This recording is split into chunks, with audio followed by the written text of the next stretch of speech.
उनके पुरखों ने इस देश में ऐसी व्यवस्था को तैयार किया जो सामाजिक गैर बराबरी, ऊंची नीची जाति की व्यवस्था है, जिसमें ऊंची व्यवस्था वाले लोग नीचे कही जाने वाले लोगों पर जुल्म, जास्ती, अत्याचार करने वाले लोग रहे हैं। तो ये व्यवस्था जो बीच में समतल होने की ओर गई थी, लेकिन जैसे जैसे बीजेपी सरकार में आई है, क्योंकि बीजेपी क्या कहती है कि हम इस देश को हिंदू राष्ट्र बनाना चाहते हैं। तो हिंदू राष्ट्र का अर्थ क्या है? हिंदू राष्ट्र का अर्थ है कि जब अगर हिंदू जो होगा तो हिंदू की जो वर्ण व्यवस्था लागू होगी उसमें, यानी कि ब्राह्मण, क्षत्रिय, वैश्य और शूद्र, अतिशूद्र, वो व्यवस्था फिर से खड़ी होनी चाहिए। खत्म कर रही है, आप लोगों के खाना खाने जा रहे हैं, मुख्यमंत्री भी, गृह मंत्री भी। तो बीजेपी हिंदू राष्ट्र बनाना चाहती है नहीं चाहती है? बीजेपी का एजेंडा इस देश को हिंदू राष्ट्र बनाना है या नहीं है? इस देश का बीजेपी का जो मुख्य मकसद है वो इसको हिंदू राष्ट्र बनाना है। आपका तो एजेंडा, आप भी तो बुद्ध में बनाना चाहते हैं। हमारा एजेंडा है इस देश में समतामूलक समाज की स्थापना करना, सामाजिक गैर बराबरी को खत्म करके इस देश में भाईचारा, समानता हो, ये हमारा एजेंडा है। प्रधानमंत्री अति पिछड़े हैं। देखिए, प्रधानमंत्री जी अति पिछड़े नहीं है, बनिया जाति की, मोघ जो जाति है उससे आते हैं, जो गुजरात की जाति है। उन्होंने अपने मुख्यमंत्री काल में इस जाति को बैकवर्ड में शामिल किया।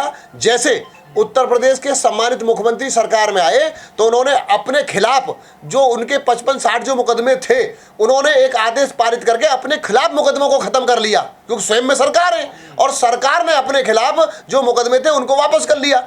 इसी तरह से आदरणीय प्रधानमंत्री जी ने अपने गुजरात का मुख्यमंत्री रहते हुए उस अपनी जाति को, जो अपर कास्ट की बनिया जाति है, उसको बैकवर्ड में शामिल किया है। क्योंकि देश में बैकवर्ड की आबादी 52% है। इस देश में अगर हम बात करें आबादी के हिसाब से, तो जो उनकी अपनी खुद की जाति है, उस जाति के बल पर वो इस देश के प्रधानमंत्री, छोड़िए एमएलए नहीं बन सकते किसी कॉन्स्टिट्यूंसी के। खत्म करने के लिए आपके पैर धो रहे प्रधानमंत्री, और क्या लोगे? नहीं, जाति खत्म करने के मकसद से पैर नहीं धो रहे, वो जिनके पैर धो रहे हैं उनको पैर धो करके, झांसे में लेकर के, एक संदेश दे करके, उनके वोटों को लेकर के ऐसी व्यवस्था खड़ा करना चाहते हैं जो मुजफ्फरनगर के पावटी गांव में हुई है। जब सरकार है, इसके सरकार के मनोबल के, सरकार से उनका मनोबल बढ़ा है और इतनी उस पर हद पे आ गए कि मुनादी करके उन्हें ये बात कहनी पड़ रही है, क्योंकि ये मनोबल जो बढ़ता है सरकार से बढ़ता है। जिसकी हुकूमत होती है वो ताकतवर होता है, तो मुनादी ऐसी नहीं हुई है।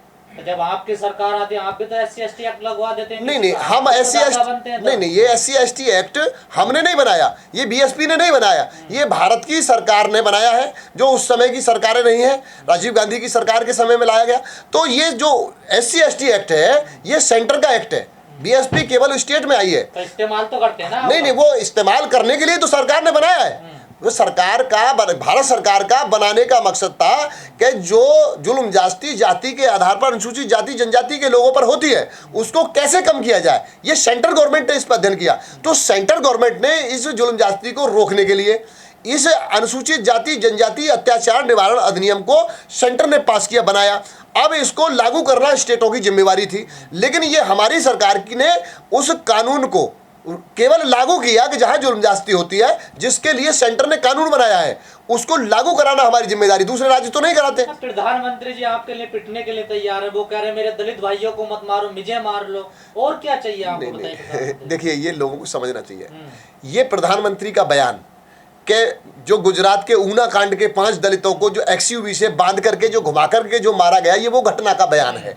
तो अगर प्रधानमंत्री की जिम्मेवारी और खौफ ये होता है कि जो घटना करने वाले जो लोग हैं, जो इस ऐसी घिनौनी घटना करने वाले लोग हैं, उनके खिलाफ सख्त कार्रवाई हो और इस घटना को छुपाने वाली सरकारी मशीनरी में इस्तेमाल अधिकारी कर्मचारीगण, उनको सरकार से बर्खास्त करके उनके खिलाफ भी कार्रवाई हो। ये प्रधानमंत्री का काम है। ये नहीं है कि मुझे, मेरे दलित भाइयों को मत मारो, मुझे मारो। ये प्रधानमंत्री का बयान नहीं है, क्योंकि प्रधानमंत्री को ऐसे कैसे कह देगा कि मुझे मारो, मेरे दलित भाइयों को मत मारो। प्रधानमंत्री की जिम्मेदारी बनती है कि जो संवैधानिक रूप से जो इस किस्म की जो घटनाएं कर रहे हैं उनको किसी भी कीमत में बख्शा नहीं जाएगा, सबको सुरक्षा दी जाएगी। तो ये तो बयान बड़ा हास्यास्पद है और एक जिम्मेदारा बयान नहीं हो सकता है। मोदी जी ने कहा मैं कभी माफ नहीं करूंगा ऐसे लोगों को।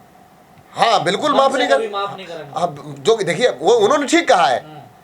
अभी ये फिर कैसे घटी घटना, मुजफ्फरनगर की पावटी घटना कैसे घटी? कार्रवाई हुई, जेल में डाल दिया। देखिए, फिर क्या ये कार्रवाई प्रधानमंत्री ने अपना खौफ कायम नहीं कर पाए ना, क्योंकि उनको मकसद इस देश में सामाजिक गैर बराबरी को बनाए रखना, टिकाए रखना है। जब ये सामाजिक गैर बराबरी बनी और टिकी रहेगी तभी वो अपने उस रुतबे को कायम रख सकते हैं। सर, राष्ट्रपति आपके दलित हैं, प्रधानमंत्री अति पिछड़े हैं, तमाम मंत्री हैं, जी। कितने विधायक सांसद हैं। गजेंद्र भाई, पूंछ कितनी भी लंबी हो वो ताकतवर नहीं हो सकती। पूंछ लंबी तो हो सकती है, ताकतवर नहीं हो सकती। पूंछ है राष्ट्रपति, मैं राष्ट्रपति की बात नहीं कर रहा हूं, और किसे कह रहे हैं? मैं बता रहा हूं ना आपको। पूंछ लंबी हो सकती है, ताकतवर नहीं हो सकती। तो अगर राष्ट्रपति बनने से हमारे समाज का कल्याण होता, भला होता, जुल्म ज्यादती रुक जाती, तो राष्ट्रपति ये पहले नहीं है दलित, इनसे पहले पूर्व में जो है KR नारायणन साहब राष्ट्रपति के रूप में रहे हैं और बहुत सारे। उनका तो उदाहरण दिया जाता है। नहीं, तो फिर क्या देश में दलितों की दशा बदल गई? देश में दलितों की जुल्म ज्यादती रुक गई? देखिए, राष्ट्रपति बनना या किसी भी दल में मुख्यमंत्री वो बनना या मिनिस्टर बनना, MLA MP बनना, ये कल्याण नहीं है। बात ये है कि इस पर अंकुश लगाने वाली जो समतामूलक समाज की विचारधारा की यदि आइडियोलॉजी का निर्वाचित व्यक्ति होगा, वही इस किस्म की उन पे अत्याचार पे लगाम लगा सकता है। इनसे नहीं हो सकता है कुछ भी। दलित तो आज भी मानते हैं। देखिए, बाबा साहब को मानना अलग बात है, बाबा साहब अम्बेडकर की मानना ये दूसरी बात है। वो बाबा साहब अम्बेडकर को मानते हैं, बाबा साहब अम्बेडकर की नहीं मानते हैं। ये कोई नया कल्चर नहीं। देश में भिन्न भिन्न जो समाज है अपने अपने कल्चर से। कल्चर तो है। ठाकुर के सामने आप घोड़ी पे नहीं चढ़ोगे, चप्पल पहन के नहीं निकलोगे। वो समाज ने तो कल्चर पैदा किया ना। वो उस सामाजिक गैर बराबरी को बनाए और टिकाए रखने वाली उस व्यवस्था का ये सोच है।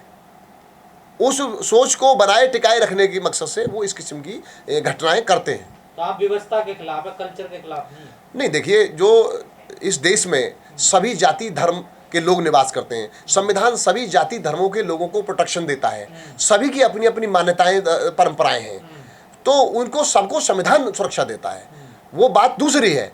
लेकिन जो सामाजिक गैर बराबरी की व्यवस्था है, जो ऊंची नीची व्यवस्था है, जो एक ताकतवर व्यक्ति दूसरे कमजोर व्यक्ति का शोषण करता है, इस व्यवस्था को खत्म करके समानता और भाईचारे की जो स्थापना का मूवमेंट अम्बेडकरवादी मूवमेंट है। आप तो इस देश के मूल निवासी हैं, मान लीजिए फिर भी अत्याचार होता है आप लोगों को। देखिए, जो हुक्मरान होता है उस पर अत्याचार नहीं होता है। कोई भी मुनादी कर देता है आप लोगों। मैं वही तो कह रहा हूँ। कोई भी घोड़ी पर नहीं चढ़ने देता, मूंछों पे हत्या कर देता, अच्छे कपड़े पहन लो तब मार देता, बढ़िया गाड़ी ले आओ तो तोड़ देते हैं। देखिए, जो शासनकर्ता जमात होती है उस पर जुल्म नहीं होता है। हमारी जो कौम है वो शासनकर्ता जमात नहीं है। तो जो लोग अत्याचार कर रहे हैं वो शासित करता जमात कौम है, वो इस देश के हुक्मरान समाज में से आने वाले लोग हैं। तो जो हुक्मरान समाज है उस पर अत्याचार नहीं होता है।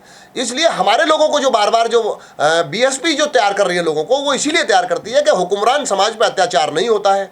इसलिए हमारे समाज के लोगों को अपने पैरों पे खड़ा होना चाहिए।